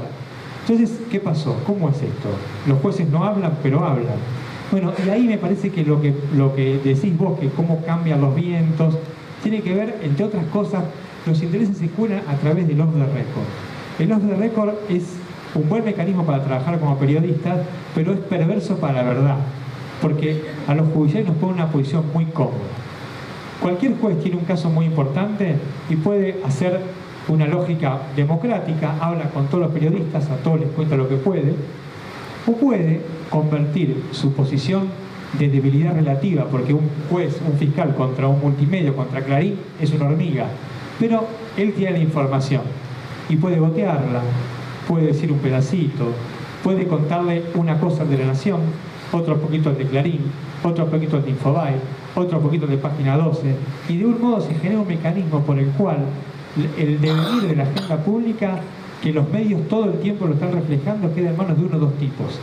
Y eso pasa por la dinámica muy singular que se da con el off the record. Entonces, me parece que sí, que sobre todo los jueces que son más vulnerables porque tienen problemas ellos judiciales, porque tienen patrimonio que no pueden explicar, o porque tienen lazos políticos que no pueden explicar, o porque tienen fotos que no pueden explicar, los hace mucho más permeables a la incidencia de los medios. Después, claramente, los medios inciden en la velocidad de la justicia, porque la demanda de los medios hace que la justicia trabaje más rápido. Esto es innegable. Pero por sobre todas las cosas, me parece que si empezamos a profesionalizar a través de decir la verdad, reconocer que la justicia es un poder de la político, que en un siglo de la comunicación esto de que los jueces hablan por las sentencias es un verso, pero que hay que profesionalizarlo y hay que poner una persona que a la mañana, a la tarde, a veces que haga falta, se siente en una oficina y responda todas las preguntas que sean necesarias, la cosa va a fluir mucho más y va a ser mucho más fácil comprender, porque el tema de la fragmentación, la información por goteo administrada por una o dos personas hace que la gran víctima sea la verdad y que la ciudad no sienta lo que sentís vos. ¿Cómo puede ser que hoy fulano tenía una remera y parece que mañana tiene una camisa? ¿Se entiende? Me parece que el tema es muy complejo y que tiene que ver con solucionar esas 3 o 4 cosas que básicamente se reducen a comprender que los medios de comunicación son parte de una revolución, que es la revolución que marca este siglo. Sí, quería preguntarle por un caso particular que es el de la muerte de los 5 personas por ingesta de drogas que usted investigó en un principio y luego entiendo que de varias actuaciones fue denunciado, apartado de la causa y creo que hasta citado en la declaración indagatoria. Si nos puede narrar sucintamente el caso, porque bueno, dada esas circunstancias. Gracias. Bueno, la historia del poder es que a ningún poder le gusta que lo investigue. Jamás. Yo fui fiscal muy joven, pasé 4 gobiernos y siempre tuve problemas cuando investigamos al poder, siempre.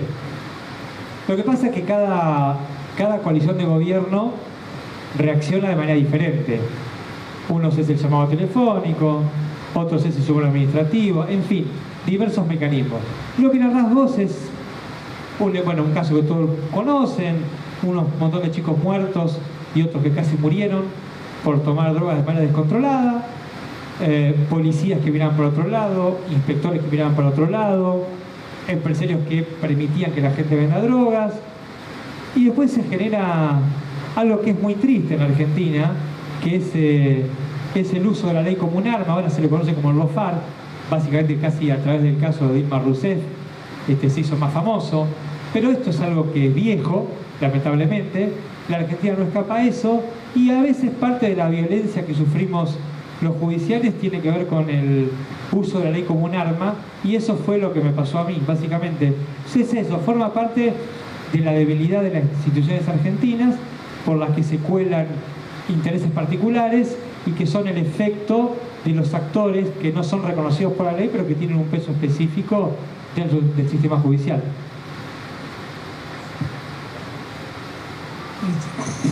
Yo no soy abogado, yo veo la ley, sí, la ley la veo muy distinta. Y yo con respecto a la justicia, sí, yo creo que le llaman justicia, pero para mí es como que los jueces, los fiscales no aplican justicia, sino aplican derecho. Y es tanto los derechos que hay, tantos derechos, que es lo que es tan burocrática la ley, que es lo que la hace lerda. Es decir, le saca el poder al juez de sentenciar. 2 días sentencia. Mal, buena, linda, como nos guste, a la semana tiene que haber sentencia. Entonces, como no sé si vos lo decías, si nuestra ley está armada de esta caja de herramientas, que yo creo que no es de ahora, esto, o sea, los abogados fueron formados de esa manera, están formados así. Si no es que buscan la justicia, buscan el derecho. Yo no sé si está bien o está mal el derecho, Es decir, el derecho lo hacen los legisladores, nuestros diputados, pero ejercen ese derecho. Entonces van por caminos, vericuetos, buscan dónde, y no hay sentencia. Entonces, como no hay sentencia, todo esto pasa. Pero por eso yo me pregunté, dice, ¿qué estás haciendo vos con nosotros? O sea, venís a desnudar a la justicia, lo cual creo que es feo, porque si yo siento en este país que venga un fiscal a decirnos que tenemos una justicia horrible, es feo. Tenemos que decir que es horrible, me siento triste de escuchar eso. Y los culpables son ustedes. O sea, yo creo que podemos democratizar... Mira, si me permitís, me parece que tenés una intuición que yo comparto en parte. ¿Se escucha o se me...? Una intuición que yo comparto en parte.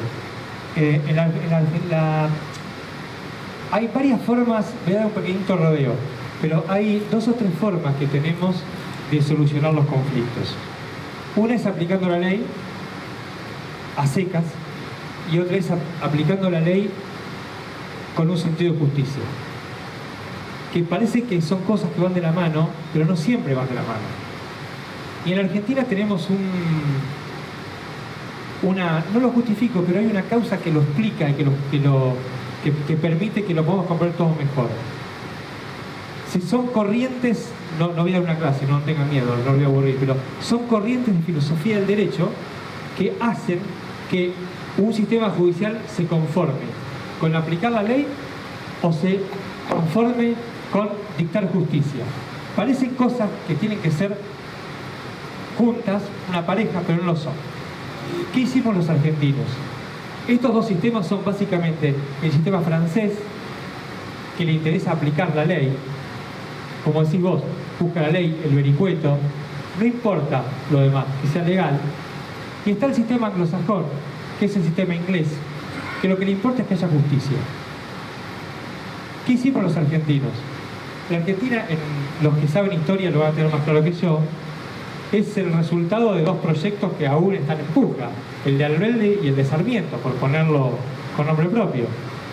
Entonces tenemos una constitución que receptó el modelo norteamericano, que a su vez es el modelo inglés, que está pensando en un sistema que aplique justicia. Sin embargo, eso convive con otro sistema, que es el francés, que te permite solamente aplicar la ley y no importa si es justo. Con lo cual, los jueces nuestros, aunque los mandemos a estudiar a donde sea y tengan los mejores maestros del mundo, siempre tienen esta salida que es un incentivo trágico y traumático. Pueden ponerse el traje de ingleses o el traje de franceses. Entonces, si me conviene porque tengo miedo, porque soy corrupto, porque tengo desidia, porque no me importa, me pongo el traje francés. y aplico la ley. Lo que la gente sienta, lo que pase, no me importa, es legal. Y la pregunta es, che, pero no es justo, no me importa, es legal. Ese mismo juez, en otro contexto, se pone el traje inglés y aplica justicia. ¿Y saben cuál es el caso más sencillo de verlo? El de los servicios públicos. ¿Por qué? Porque por el sistema francés los jueces pierden todo el glamour. Se acabó el glamour, porque el juez es boca de la ley. Lo único que hace el juez es le cuenta una historia, se fija en un código.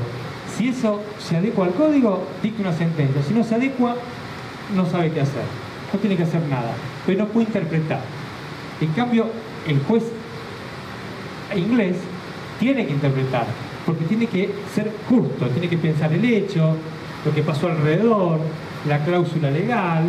Los jueces argentinos, entonces, cuando les conviene, por ejemplo, cualquier juez de cualquier parte de Argentina dicta la inconstitucionalidad de un decreto del presidente de la Nación sobre tarifas. Pero quizás ese mismo juez, el día anterior, tenía que resolver un caso que le quemaba las manos, no le gustaba porque iba a ser recibido en su espacio social de una manera, por ejemplo, polémica, y se pone el traje francés. Esto quiere decir que en la Argentina hay incentivos para que la ley esté divorciada de la justicia. Esto tiene que ver con la enseñanza del derecho, tiene que ver con la práctica judicial, pero también tiene que ver con un diseño de un país que no definió si quería ser más parecido a los franceses o quería ser más parecido a los ingleses. Por eso hay un libro magnífico, eso es un texto de un amigo mío, que se llama Un matrimonio imposible. Y es que en la Argentina es difícil tener justicia cuando los jueces tienen los incentivos para aplicar la ley o para hacer justicia, tienen el mismo incentivo, con lo cual les permite que su estrategia egoísta, por ahí, si no es un tipo probo, la aplique según lo que le convenga. ¿Cuál es la visión positiva que vos querías mencionar? En un momento, al inicio dijiste, bueno, no es todo negativo. ¿Cuál es lo positivo, digamos, que nos podés estimular a todos para que tengamos una justicia? No, a mí lo positivo me parece que lo primero que es cuando uno tiene un problema, me parece lo más importante es reconocerlo. Y me parece que la gran mayoría de los estratos sociales de la Argentina ha reconocido que la justicia es un problema. Después de reconocerlo, estamos todos padeciendo en nuestros cuerpos, que es muy importante tener un sistema judicial. Y lo que yo percibo, que obviamente no soy un encuestador, no tengo información sobre todo el país, pero lo que yo percibo es una preocupación mucho más genuina en estos años de empezar a pensar la justicia. Y me parece que estamos tan cerca, mucho más cerca de lo que nos parece, del estado de naturaleza jovesiano, en el que gana el más fuerte, el que tiene más fuerza me pega, el que tiene más plata gana, que yo creo que, como decía Emil Durkheim, las sociedades no se suicidan y no nos va a quedar otra, y ese es mi optimismo, que empezar a ponernos de acuerdo en un sistema judicial que merezca ser vivido. Sí, buenas noches, gracias por estar. Muy profundo lo suyo. Y mi pregunta se la hago a usted como fiscal. Y también se la hice al periodista Pablo Rossi en la oportunidad que el Club Almafuerte lo había traído en esta localidad. ¿Qué piensa usted del fiscal Nisman? ¿Qué cree de la justicia respecto a esto? ¿Y qué pasa? Porque aquí tuvimos un terrorismo, ¿no es cierto?, grande. Sí. Y murieron muchos argentinos no judíos, no hebreos. Me parece que el caso Nisman expresa un poco el fracaso de la justicia, lo pone arriba del todo. ¿Por qué? Porque ya pasaron 2 años o 3 y no sabemos qué pasó. Digamos, la muerte de Nisman se usa como concepto para muchas cosas, para múltiples teorías, pero como que no importa tanto el conflicto, porque todo es a partir de él. Y me parece que acá hace 3 años, de un tipo que era parte del sistema judicial, que tenía responsabilidades muy importantes, no sabemos qué pasó. Y lo que todos intuimos, la verdad que lo que todos intuimos, es que una vez más lo que hubo ha sido manipulación del caso, intereses que no eran los de la verdad mezclados en el expediente, tejes y manejes, y es increíble que 3 años después ni siquiera yo, que soy parte, no porque yo soy importante, sino que soy parte de eso, yo no tengo ni siquiera una opinión formada de qué pasó con Nisman. Lo único que sé es lo que sabes vos, que Nisman murió. No sabemos por qué murió. Lo cual me parece que lo podemos utilizar también como un indicador muy fuerte de la crisis de nuestro sistema judicial. Que el problema es que tenemos algunas intuiciones, pero nunca tenemos certezas. Y la justicia nos tiene que dar certeza. Para eso está pensada.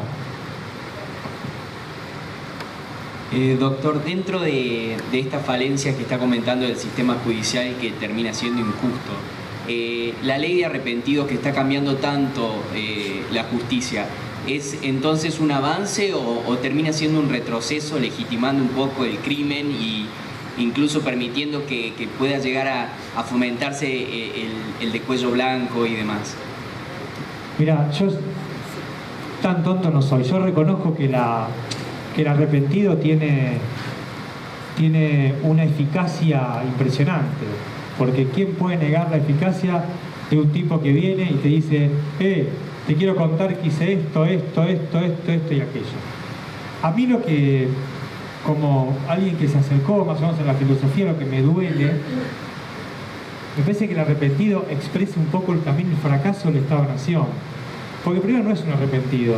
Arrepentido tiene una carga valorativa. Arrepentido es el que le pide perdón a un padre, es el que le pide perdón a un amigo, es el que le pide perdón a Dios si cree en algo.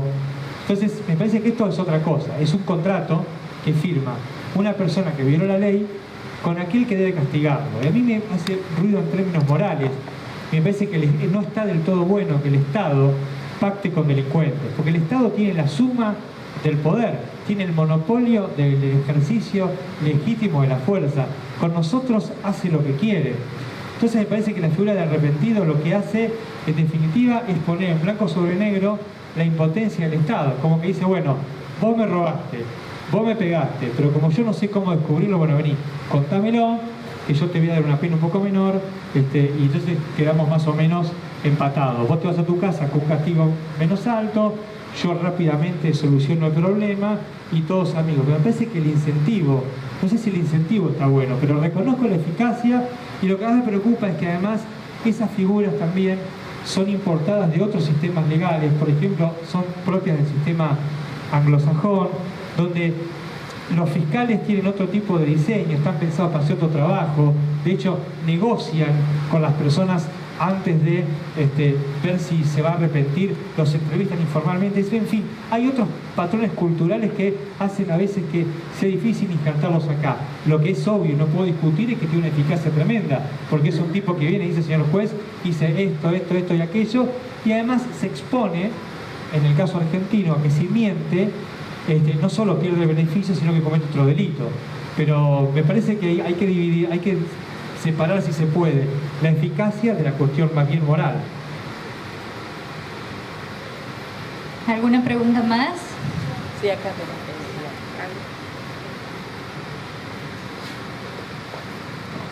Gracias.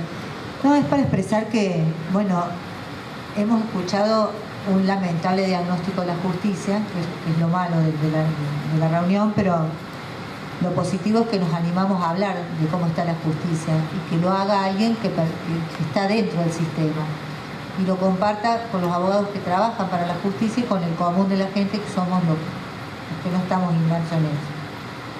Muy de afuera y muy desde el lado del ciudadano común, me parece que lo que le está faltando a la justicia es castigo, pero castigo hacia ustedes mismos, o sea, al que actúa mal, como en toda la sociedad. Ustedes aplican castigo al que hace algo mal, el castigo moral, el castigo social, cuando alguien se comporta mal, el alumno que es retado por el profesor, el hijo por el padre. Y lo que me parece que estamos demandando a la sociedad es que la justicia sea castigada también, o sea, los actores de la justicia. Porque por lo bajo, en el off the record, le conocemos la vida o creemos conocer la vida de él, y decimos, no puede ser que sea fiscal, que sea juez, o que viva esa vida estando en tal situación. Así que yo le agradezco que usted se abra con nosotros y nos cuente el diagnóstico y nos corrobore lo que nosotros vemos, porque la verdad que por los medios de comunicación, contaminados o no, transparentan mucho de lo que se hace.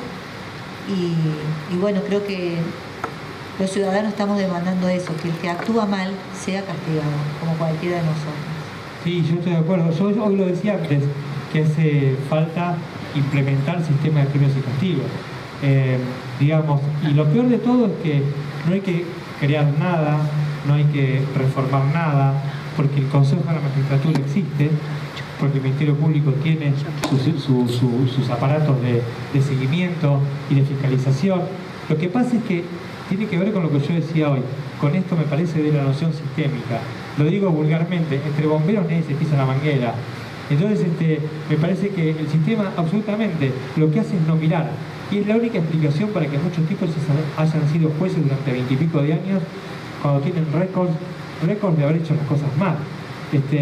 Pero sí, el sistema no solo no mide cantidad, no mide calidad, no mide cómo se trabaja, cuándo se trabaja, sino que tolera y a veces encubre al que hace las cosas mal.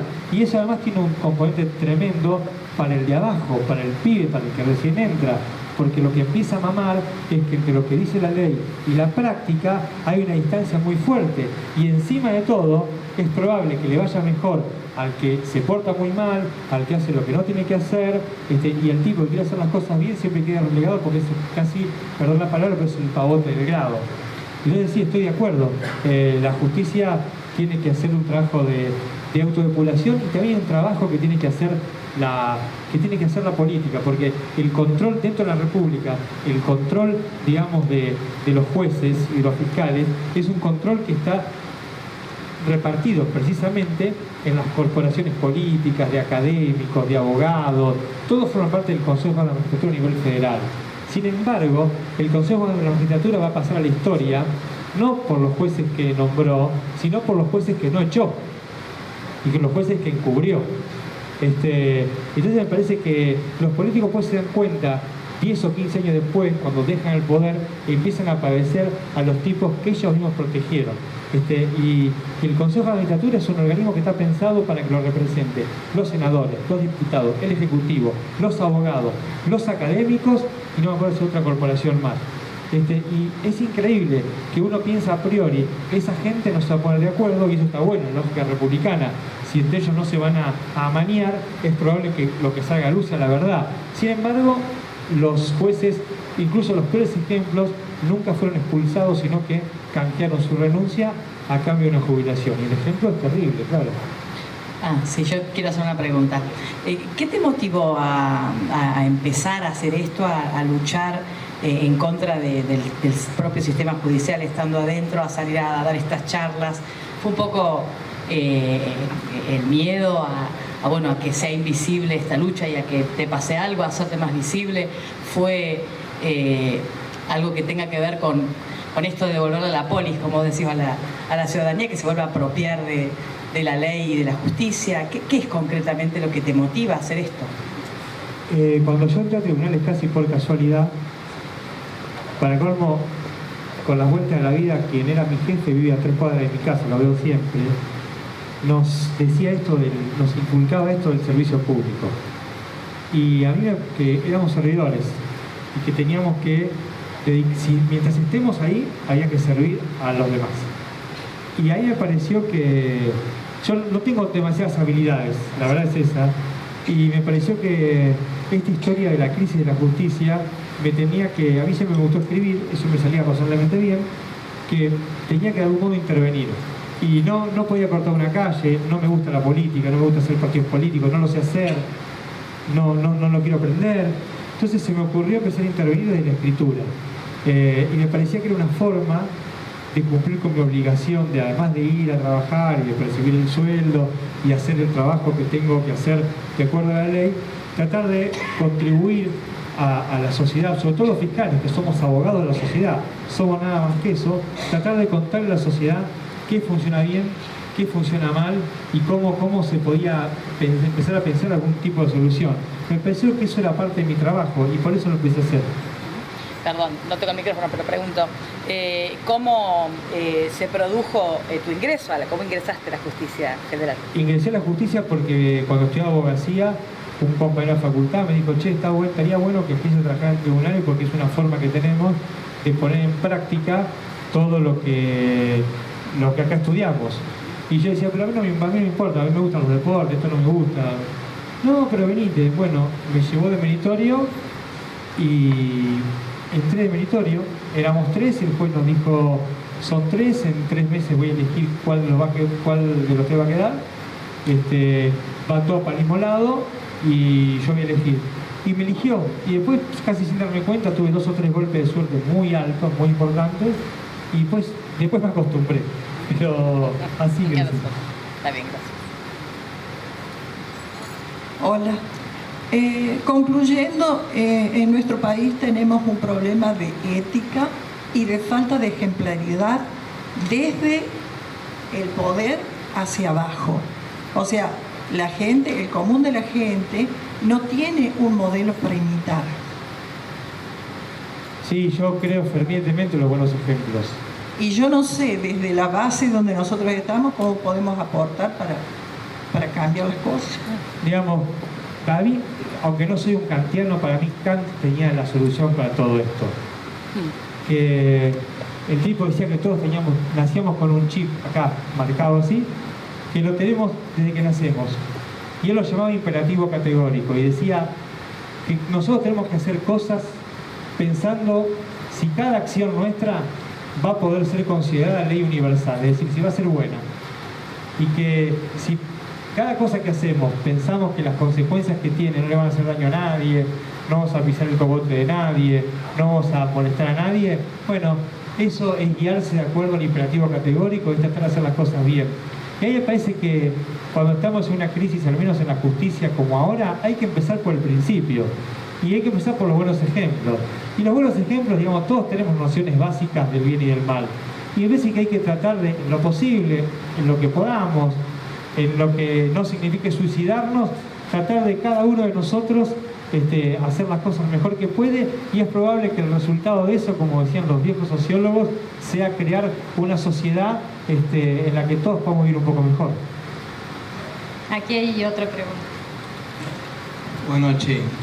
En estos últimos tiempos, donde se ha proliferado mucho la delincuencia de menores, ¿qué opina usted cómo está funcionando la justicia en nuestro país? Y a mí me parece que el tema de los menores, reducirlo simplemente a una cuestión del Código Penal es la primera tragedia. Al menos donde vivo yo, que es una gran ciudad rodeada de zonas muy vulnerables, fabricamos mucha violencia y fabricamos mucha miseria. Y con los menores, la verdad que lo que hay es un desinterés absoluto del Estado. La ley es una ley casi finlandesa y la aplicación de esa ley es bien rioplatense. En el medio de eso, lo que hay me parece que es un brutal desinterés por las relaciones de los menores con el Paco, por la relación de los menores con el delito, por la forma de encontrar a un menor y tratar de ayudarlo a reconducir esa vida. Me parece que lo que hay es, al menos en el Estado, a nivel federal, es un gran componente de desidia. Los menores no nos importan solamente cuando son protagonistas de algún hecho muy grave que llega a los medios masivos de comunicación, y en ese caso, como siempre, la reacción, al menos de los judiciales, es tratar de salvar la ropa, pero sin importar mucho cuál es la cuestión central. Me parece que la discusión de los menores y la discusión de la droga y de la trata de personas son 3 grandes vectores sobre los que tenemos que ponernos de acuerdo. Primero, cómo se generan, y después cómo los tratamos, porque la justicia llega al final, llega cuando el tipo cometió el delito, y es verdad, hay que intervenir. Pero el problema es cuando se empiezan a multiplicar los actores que cometen los delitos. Me parece que si la única respuesta para eso es la cárcel, estamos mal.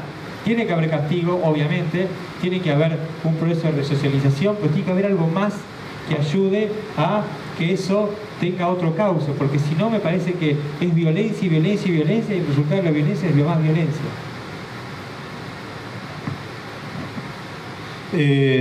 Siguiendo con la pregunta que te hicieron recién y tu respuesta, yo creo que el tema de los menores es una materia pendiente, no solamente del Estado, sino de los distintos organismos que están trabajando y que tienen a diario que trabajar sobre los menores. Vamos a un ejemplo claro. Hace pocos días se autorizó en una provincia del norte, que yo creo que es un hecho muy violento hacia la niñez, autorizaron a trabajar a menores de 9 a 12 a 16 años en las tabacaleras. Entonces, esas son una de las cuestiones graves y que muchas veces tanto los medios de comunicación como la justicia no sé si no se lo investiga o no se pone un parámetro en eso de decirle, señor gobernador, usted no puede autorizar este tipo de cosas, porque estamos violando no solamente la ley argentina, sino la ley internacional de todos los niños. Mi pregunta en realidad, se cruzó esto, es el vedetismo que existe de algunos de los jueces que vos nombraste y diste algún ejemplo. Se lo ve claramente en la cantidad de periodistas que hoy están en Comodoro Pi. Yo creo que muchos están preocupados a ver en la mañana cómo salen en la televisión, o si le hacen un reportaje, o si son más famosos, distintas cosas, distintas así. ¿Vos pensás que Comodoro Pi o la justicia en algún momento o en algunos jueces piensa en un partido de justicia? No lo sé eso, pero lo que tengo claro es que Comodoro Pi tiene intereses autónomos, como decía al principio, que no son necesariamente los de la justicia, que a veces coinciden y a veces no. Y que eso tiene que ver justamente con lo que hablamos hoy al principio, ¿no? Con las designaciones, con el incumplimiento de la ley y con un grupo de personas que tiene demasiado poder. Yo soy muy fanático de las repúblicas y ninguna república romana no hubiese permitido jamás que 12 personas tengan tanto poder como tienen los jueces federales, cuando no hay ningún problema para que en la capital federal haya aproximadamente 80 jueces que tienen la misma competencia. Solamente con cambiar una cláusula legal que diga que en vez de 12 va a haber 80, se termina gran parte del problema con Comodoro Pi, que fue lo que quiso hacer, creo que Gustavo Vélez cuando fue ministro de Justicia, fue cuando más cerca estuvo la Argentina de multiplicar y de licuar ese poder, porque si no es demasiado poder para solamente 12 tipos pueden tener bailando a todo un país. Y si esos 12 tipos no son leales con la ley, no son leales con la Constitución, estamos en un problema. Entonces me parece que si es difícil hacer que las personas sean todas iguales y que todas sean moralmente igual de robustas y fuertes. Lo que se puede hacer es prevenir que esas personas no tengan tanto poder y para eso se lo multiplica, que es el secreto del republicanismo, ¿no? Me parece que uno de los grandes problemas que tiene la justicia es que hay que licuar un poquito más el poder de algunos espacios. Bueno, si no hay ninguna otra pregunta, ya tenemos otra, bueno, muy bien.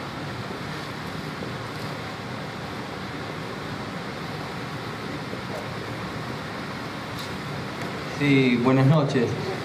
Más que preguntarle, ya que no hay tantas preguntas, viendo que no hay tantas preguntas para hacer, más que preguntarle quiero agradecerle a usted y a los organizadores, ya que pienso que yo como tantos estamos muy decepcionados y desilusionados con cómo se imparte justicia. Y le quiero agradecer porque me voy de aquí sabiendo de que hay gente como usted que piensa distinto y que no todo está perdido y hay semillas latentes como usted que nos dan cierta esperanza para que esto cambie. A mí me parece, gracias, pero los que estamos acá no tenemos la misma semilla, si no, no estaríamos. Y eso es lo que no hay que perder de vista, que me parece, como igual que pasa en tribunales, los que quieren el bien son mucho más que los que quieren el mal. El problema me parece que es un tema de decisión, ¿no? Porque si estamos acá hablando de esto, porque esto nos preocupa. Y quizá es quitar un pasito más y pasar del testimonio a la acción, como decían los viejos dirigentes. Federico, como integrante de la comisión, bueno, agradecerte una vez más y adhiero plenamente a lo que estás diciendo. Creo que las personas que estamos aquí es porque estamos interesados por esta problemática. ¿Vos considerás, con semejante crisis en el sistema judicial, sabemos que tenemos crisis en el legislativo y en el ejecutivo, vos, no tanto como hombre de la justicia, sino como ciudadano común, ¿Pensás que la democracia corre riesgo con un gobierno que manipula la justicia de la forma en que le está manipulando este último gobierno que asumió hace 3 años? A mí me parece que los argentinos tenemos la forma, esto lo decía, me estoy robando, lo voy a decir. A nosotros nos enseñaron en la facultad, Guillermo O'Donnell nos decía siempre que los argentinos teníamos la forma más pobre de la democracia, que era la electoral, y que no teníamos que conformarnos con eso, y que era muy probable que nuestras democracias empezasen a morir de a poco, decía él, a principios del 2000, por ahí, justamente porque entre la crisis económica, la apatía ciudadana, hace que nos conformemos solamente con votar. Y que la democracia era una forma de vida y que no dependía tanto de los gobiernos, sino que dependía de los ciudadanos. O'Donnell siempre nos decía, a veces se equivocan ustedes cuando, como jóvenes politólogos, éramos jóvenes en aquel entonces, están pensando en el desempeño del legislativo, del ejecutivo, del judicial. Miren eso, pero también miren a los dispositivos que hacen que la ciudadanía termine como anestesiada, como dormida. Y en aquel momento fue cuando él inventó el concepto de democracia delegativa, que es el de que no salimos nunca, ¿no? Y que básicamente tiene que ver con que los ciudadanos lo que buscamos siempre es un líder fuerte, al que votamos, le damos un cheque en blanco para que nos solucione nuestra vida. Y después lo padecemos. Cuando decía él, lo importante es tener siempre en claro que la democracia electoral es fantástico, porque es un mecanismo más justo que tenemos de elección de representantes, pero no se queden con eso, porque la democracia, él decía, es un horizonte de llegada. Nunca uno sabe cuánto es democrático, porque sin acabar la democracia, se construye y se enriquece todos los días, pero es un laburo, hay que trabajar de eso. Hay que participar. Federico, lo mío no es una pregunta, es un comentario, porque me gustó eso que dijiste, que había algunos ejemplos, algunos casos que son estimulantes para pensar que la justicia puede ser distinta. Y nosotros acá en Córdoba tuvimos el caso de la megacausa de la Perla y de las otras espacios ilegales de detención, que fue digamos, para nosotros fue que participamos como comisión, no en el juicio, por supuesto, pero después del juicio se hizo una película, la presentamos aquí también, vino el fiscal que había intervenido en la causa, el fiscal Trota, y también una de las testigos que había sido víctima de estas aberraciones que se cometieron. Y bueno, eso pienso que para la comisión fue muy estimulante en el sentido de pensar que la justicia puede ser distinta, porque fueron condenados 40 y pico, no me acuerdo el número, y bueno, con el fervor que puso la gente en la calle el día de la sentencia fue magnífico, porque había el convencimiento de que se había hecho un buen trabajo en tribunales federales, así que ponete contento porque hay varios casos. No, sí. Ahora hay otro juicio de este tipo que se está sustanciando en este momento, no sé cuándo será la sentencia, ese demoró 4 años. Sí, porque el insumo de la justicia son los problemas de los ciudadanos. Entonces no puede estar nunca lejos de los ciudadanos, tiene que estar cerca y al lado. Porque es como el auto pasa siempre por la estación de servicio y tiene que entrar a cargar combustible. Y el combustible y la justicia son los conflictos, es lo que nos pasa a nosotros. Entonces, cuando hay una barrera que nos separa es porque algo está funcionando mal. Es porque la justicia está mirando a otro lado y no está mirando donde tiene que mirar, que es a la ciudad, a la polis, a la sociedad. Y me parece que esos tipos de experimentos, lo digo con mayúsculas, experimentos, me parece interesante porque demuestra que tampoco es tan difícil. Pero lo que pasa es que es un trabajo lograr que eso se sedimente en el tiempo y que después se vuelva sentido común, que es lo más difícil, que las cosas se vuelvan sentido común. Entonces hay que crear una justicia que sea sentido común, que haga juicios cortos, que los haga rápido y que sea relativamente honesta y relativamente justa, porque la perfección es también un horizonte de llegada. Es inacabado, siempre se puede ser perfecto y como decía Aristóteles, lo perfecto es enemigo de lo bueno. Pero hay que pensar en cosas buenas, crear buenos espacios judiciales. Y no me parece que sea tan difícil. El punto de partida teórico es crítico, pero no me parece que sea tan difícil. Es como todo en la vida, es un querer.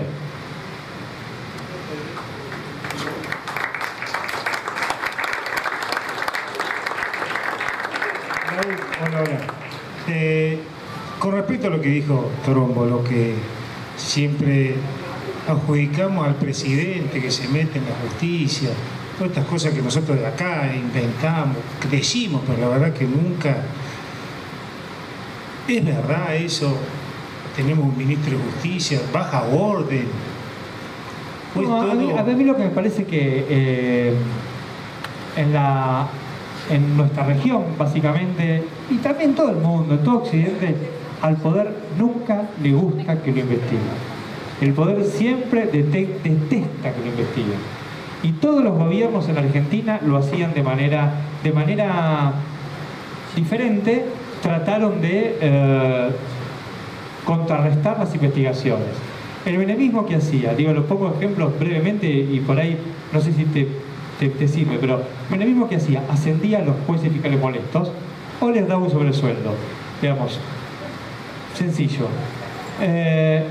Con el kirchnerismo, ¿qué era lo que se sufría? Y se sufría, y me pasó, es la crítica, es por ahí el ataque despiadado por un medio de comunicación, que decís, pero ¿por qué me están diciendo esto y estoy cumpliendo con mi trabajo? No, era una especie de maltrato. Con el macrismo lo que hay es una intervención más específica que tiene que ver directamente con la manipulación de la ley, o también con el traslado de los tipos que molestan. De hecho, en la Cámara Federal, para ingresar a la Cámara Federal hay que hacer un concurso, hay que ganarlo y hay que ser nominado con acuerdo del Senado. Sin embargo, hay 3 jueces que le mandaron una carta al ministro de Justicia diciéndole, y uno es amigo mío, digo, estoy pobre, pero es un buen tipo, pero lo que él hizo a mí no me gustó. Mandó una carta diciendo, señor ministro, la verdad que yo ya soy camarista, tengo el mismo rango pero en otro tribunal, pero estoy triste, aburrido, creo que como una etapa, me gustaría ser camarista federal. Y fue trasladado. Entonces lo pasaron por una manera irregular. Entonces son cosas que son prácticas que no están bien. Y esas prácticas que no están bien tienen que ver con intereses específicos, porque es la forma que tiene este gobierno, que no estoy ni defendiendo a este, ni criticando a este, ni al anterior. Digamos, es una patología de la Argentina. En el libro yo traigo un capítulo que son los ilegalismos. Los argentinos tenemos una costumbre que es bastante fea. La ley la cumplimos cuando nos conviene, y cuando no nos conviene tratamos de eludirla o de ver cómo hacemos para soportarla un poco más liviano. Qué sé yo, cuando había que sacar el documento ahora es más fácil, pero ¿qué decíamos? Che, ¿conoces alguno para no hacer la cola? Había que viajar al exterior, che, para tomarme el avión, ¿viste el asiento de adelante que estirar las patas mejor? ¿Conocés a alguien en aerolínea que me pueda dar ese asiento? No, es un problema cultural que tenemos. Entonces, si nosotros tenemos ese problema cultural como ciudadanos, es obvio que los presidentes, los ministros van a tener los mismos, porque salen de acá. Entonces me parece que tenemos que trabajar, como decía allá atrás la vecina, en los ejemplos. Me parece que hay que volver a los buenos ejemplos y hay que bancarse a veces tener los mejores, pero no me parece que sea un problema solamente del macrismo, del kirchnerismo, del menemismo, del gobierno de la Alianza, que también los tuvo en su breve época. Me parece que es un problema cultural que tiene la sedimentación de la ley en nuestra sociedad, que es parcial, es anárquica y que básicamente tendemos a obedecerla cuando está a nuestro lado y tendemos a rechazarla cuando se viene en contra. Vamos por más. Sigue. Gente que ya que le pregunta. Una sola preguntita. A su criterio, ¿qué hay de cierto de los dichos de Carrió respecto de Angelici y su participación dentro de Comodoro Pi? También yo lo cuento, perdón el chico, pero lo cuento en el libro. Nosotros lo investigamos a Angelici por su intervención en forzar la renuncia de Ollarvide. Digamos, ahí nosotros, el juez no nos hizo caso, pero nosotros lo tuvimos por probado, que había habido esa intervención puntual. Y después la verdad que más allá de lo que diga Carrió, está en los diarios, digamos. Ya Carrió lo decía hace un par de años, pero ahora yo está naturalizado que cuando se cumplen, de hecho ahora se está reformando el Consejo de la Magistratura, los representantes, y en los diarios, en todos, en La Nación, en Infobae, en Clarín, en Página 12, en lo que querramos leer, vemos que tal consejero es auspiciado por fulano, tal consejero es auspiciado por mengano y el otro por sutano. Quiere decir que hemos naturalizado, uno dice el nombre de Angelici, pero son los famosos operadores, que son lo que yo llamaba hoy un poco más académicamente los actores informales que actúan en la justicia aunque no están reconocidos por la ley. Me parece que a esta altura ya no lo puede discutir nadie seriamente. Podemos discutir si un tipo intervino acá, intervino allá y cómo lo hizo, pero que hay intervención, digamos, ya ahora está naturalizado por los diarios y está reconocida por los propios actores, que incluso para algunos es como una especie de pergamino ser un operador. Entonces me parece que habla también de la precariedad de nuestra vida pública, ¿no? Que las instituciones han permitido que además de las instancias formales existan estas informales que tienen peso específico. Bueno, vamos a dar por terminada creo, si no hay alguien más. ¿Cómo? ¿Miedo? No.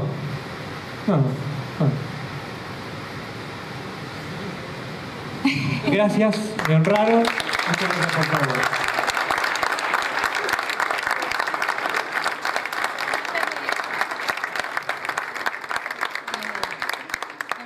De la comisión, ¿pasarán alguna de las chicas? Está bien, está bien.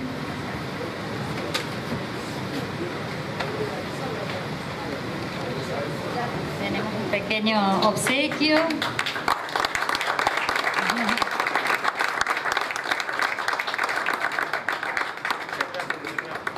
Muchas gracias, de verdad, de verdad.